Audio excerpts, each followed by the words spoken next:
Hi, this is Joe Kehrig, and this is your Tassajara Valley Blackhawk neighborhood update for the week of March 29th, 2021. So, if you've been watching these videos for a while, you'll see kind of a lot of the same, but here's what we're starting to see a little bit more. Things are still getting multiple offers, selling more than asking. There's a lack of inventory, more demand, but we are starting to see the active listings keep up, and we talked about it a couple weeks ago. We're starting to see the active listings keep up with the pending sales, which is the first sign that maybe things might level out a little bit. Obviously, interest rates have creeped up. They've gone from 2.875 to 3.25, and again, overall, that's still historically low interest rate. But I don't think that we're going to see anything in the twos again, unless something drastic happens. But as we get on the other side of the COVID, the vaccine, is distributed, and the economy gets better, that's why you're seeing the interest rates go up a little bit. The 10-year treasury, it goes up. And when you look at it over the last 20, 30, 40 years, interest rates follow the 10-year treasury. And with the way they're printing money, with the inflation we have, interest rates should normally probably be even higher than what they are right now. But because of the economy, it's being tamped down, even to the point now you hear about the Federal Reserve basically saying, hey, they're not going to raise the interest rates. He comes out, and I have clients ask me, they sit there and go, well, Joe, interest rates are going up, and the Federal Reserve said they're not going to raise the interest rates. Well, you got to remember the interest rate, the Federal Reserve, is what they loan the banks. The interest rates, and the reason they follow the 10-year treasury is because obviously when a bank, when a lender loans us money, they have to sell it on the secondary money market. So what they have to sell it for, if the interest rate's too low, then they're not going to be able to sell those. So they raise the interest rates, and it creates more of a secondary money market so they can go loan, more money. So that's the way that works. So anticipate that the interest rates will probably continue to go up. I don't think they're going to hit 4%, but definitely they're 3.25. They might hit 3.5, and that will tamp down demand a little bit. Plus, in my 40 some odd years of professionally selling real estate, minus last year during COVID, at the end of spring, beginning of summer, we've always seen more inventory come on the market. So we know that we're already starting to see more inventory come on the market. We know there's going to be more inventory that comes on the market. Maybe a little less demand with interest rates. Now, don't get me wrong, I'm not anticipating that we're going to have a buyer's market this year. It's still going to be a seller's market all year, but if you get 3 offers on a home instead of 10, it's obviously, instead of it selling for 100,000 over asking, it might just sell for 25,000 over asking, and that starts to level things off a little bit. So, hopefully, we'll see the more inventory, which is going to help buyers. And yeah, it's not going to be as good if you're a seller, but literally a lot of the homes that we're selling have gone up $200,000-300,000 the last 3 months, and it's just been nuts. And what we're starting to see in a lot of our recent sales is we'll sit there and see a couple offers around asking price, and then 3 or 4 or 5 right around 100,000 over asking, where we would anticipate it going. Then all of a sudden, someone, a lot of cases from the peninsula or from San Jose, where we're still a bargain over here, they'll offer 100,000 higher than the highest offer. And so that's obviously what's driving up price. But with the interest rates going up, I think we'll start to see that slow down a little bit. But let's look at the first graph. This is Tassajara Valley, which is basically, when we call Tassajara Valley, it's mainly Danville 94506. So the good part about here, you see the pending sales are still strong. I mean, they actually ticked up a little bit, but you can see also the active properties ticked up too. So what's happening, unlike what happened last year in the last 4 or 5 months, is pendings would go up and actives would go down, and just made the market worse. Well, here we're seeing the pendings. The market is still strong, but we're seeing the active properties keep up with pendings. Same thing you see in Blackhawk. Now pendings ticked up a little bit, last week, but you can see that for the most part, active properties, stayed about the same. And actually, I checked that this is from 2 weeks ago.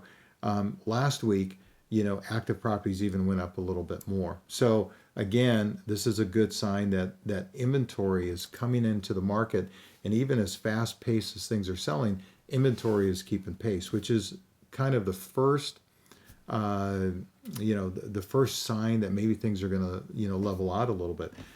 The good part, if you're a buyer that we have coming here, is the fact that there's a lot of homes selling, but there's a lot hitting the market. We have a lot of clients moving, like the hot area to move right now is like Eagle and Meridian, Idaho, Boise. And the problem there is the fact that you have all these people moving there, but no one's moving out of there. So inventory is really tough. It's tough here, but at least you can see that we're having a lot of sales, happen, and we're having a lot more backfill of stuff coming on the market, people taking advantage of this market. So if you're thinking about potentially selling, it's not a bad idea. I mean, you don't sell just to sell if you don't have any place to go or any plans. But if you're thinking about it, give us a call, because we look at ourselves as advisors or consultants. We'll sit down with you and we'll map out the whole thing. What would your home sell for? Because you might be surprised, because it might sell for $200,000 to $300,000. I just met with one of our clients today that we sold their home, and literally, conservatively, for $250,000 than what we first started talking to them a few months ago. And so they don't know exactly where they're going to buy, but they do know that they're going to be in a situation. They're going to be what we call smart buyers. They're going to be in the market, not be in the bleeding edge, but be in the leading edge and wait for that home to pop up.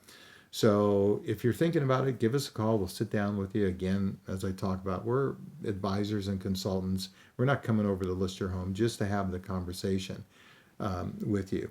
So when you look at the stats overall, you see Tassajara, the active properties that are on the market, the average price is $2 million, and this makes all the sense in the world. The pendings are $1.7 million, basically $1.8 million, and the sold's 112% of asking. So that means if the average price is $1.7 million, and so what you'll see when you look at those pendings and you go, well, look, at the market hasn't gone up because the sold prices are averaging almost $1.8 million, and the pending properties are averaging $1.8 million. Well, if things are selling for 110% of asking, that means that $1.8 million pending is selling for close to $2 million. So you see that as we look at it every week. You can see, obviously, the days on the market, so you can see how things are going up. Those pendings will probably close, $1.9 million plus.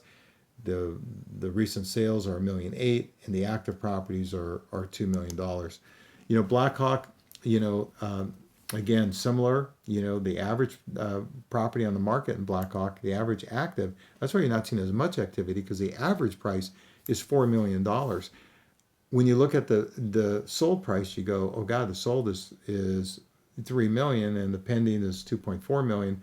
But again, in that week, things sold for 110% of asking, so you can anticipate that $2.5 million, pending sale is probably going to go, 2.6, 2.7. It just depends. I mean, the one thing in Blackhawk, we only have a couple closings a week, so if you get one really expensive property that, cuts a little bit from the price, it can obviously whack things out a little bit. But again, every home is a little bit different. That's where we can sit down with you and do a pinpoint comparison between your home and what the comparables look like. So as always, if you have any questions at all, please reach out. Or if you like these videos, please tap the like button and hit the subscribe button, and then click on the bell to receive alerts on future videos. And because it's really interesting when you look at these week in and week out, you can really see the trends. Now, from our standpoint, if you called us and we sat down with you, we're looking at the hot sheets every single day.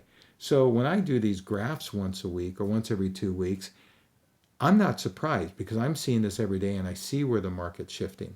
So if you called us over, we would have up-to-date type numbers for you. If you want to reach out, Joe Kehrig, 925-487-6838, or joe@kehrigteam.com. And let's keep hoping, knock on wood, that the virus, the vaccines get out there and we get on the other side of the COVID. But obviously, until then, be safe, stay healthy. May God bless you, may God bless your family, and may God bless the United States of America. Take care, and we'll see you next week.